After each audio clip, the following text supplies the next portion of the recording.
Hi friends Baisakhi किचेने तुम्हारे सबाइके स्वागत। और एदिके देखो पटलेर खोसागुलो छाड़िए भालो करे धुए चारिदिके किन्तु छुरी दिए छिड़े छिड़े दिएछि पटलेर गाटा। और एदिके पेঁয়াজ कुचि लंका कुचि करे निएछि। और एदिके किन्तु आमी आगे थेकेई तेलटा गरम करे निये कालो जिरे फोड़न दिए दिलाम।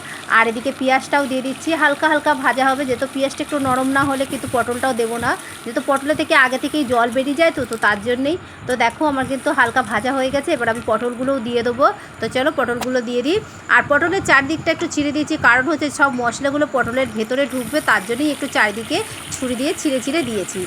আর এদিকে দেখো আমি হালকা করে ভেজে নিচ্ছি, ওই 1 সেকেন্ডের মতো ভেজে নিচ্ছি। এবার ওর মধ্যে আমি কিন্তু হলুদ আর লবণ দিয়ে দেবো, দিয়ে ভালো করে হালকা করে ভেজে নেবো।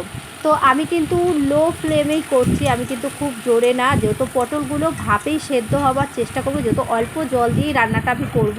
তো তার জন্যই আমি দেখো কাঁচা লঙ্কা যে ছিঁড়েছিলাম সেগুলো দিয়ে ঢাকা দিয়ে দিলাম। তো চলে আসলাম 1 মিনিট পর। তো 1 মিনিট পর দিয়ে দেখো তোমরাই দেখতেই পাচ্ছ পটল থেকে হালকা করে একটু জল বেরিয়ে এসেছে। এবার একটু নাড়াচাড়া করে নিলাম, দিয়ে কিন্তু আমার আগে থেকে কিন্তু আমি বেটে রেখে দিই পেঁয়াজ, কাঁচা লঙ্কা, আদা, রসুন বেটে রেখে দিই। তো সেটাই আমি দিয়ে দিলাম 2 চামচ।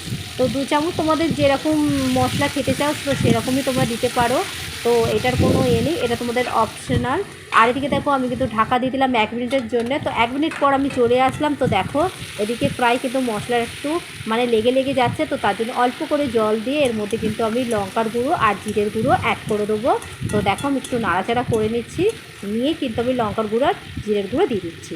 তো 1 চামচ করে দিয়েছি, যে যেরকম ঝাল খেতে যাও সেরকমই তোমরা দিতে পারো। তো আমি অল্প করে একটু দিয়েছি, যেহেতু আমার ছেলে আছে তো তার জন্যই একটু অল্প করে ঝালটা দিলাম, এতে একটু ঝালটা হলে বেশি ভালো লাগে। তো চলো, আর এদিকে আমি এবার ঢাকাটাও দিয়ে দিই। তোমরা কিন্তু চাইলে কিন্তু একদম আস্তে করে তারপরেই কিন্তু ঢাকা দেবে, কেননা লেগে যাবে, যেহেতু আমরা জল দিইনি তো আমি ঢাকা দিয়ে করছি, তোমরা দেখতেই পাচ্ছ, যাতে ভাপে হয়। অল্প জল দেবো, অল্প জল দেওয়ার চেষ্টা করব, তো তার জন্য। আর এটা একদম ঝোলঝোল হলে ভালোও লাগবে না। তো দেখো আমি কিন্তু জল দিয়ে দিয়েছি, আর তোমরা কিন্তু অবশ্যই গরম জল করেই কিন্তু রান্নাটা করবে, তাহলে কি স্বাদটা বেশি হয়। তো দেখো আমি 5 মিনিট পর চলে আসলাম, দেখো কত সুন্দর হয়েছে না। তো আমি এর মধ্যে একটুখানি জোর করে দেবো, যাতে অল্প চিনি দিয়ে একটু ফুটিয়ে নামিয়ে নেবো। তো রেডি হয়ে গেল আমার পটলের ঝাল। তো চলো, ভিডিওটি ভালো লাগলে অবশ্যই লাইক শেয়ার কমেন্ট করতে ভুলো না, আর সাবস্ক্রাইব করে পাশে থেকো। চলো টাটা।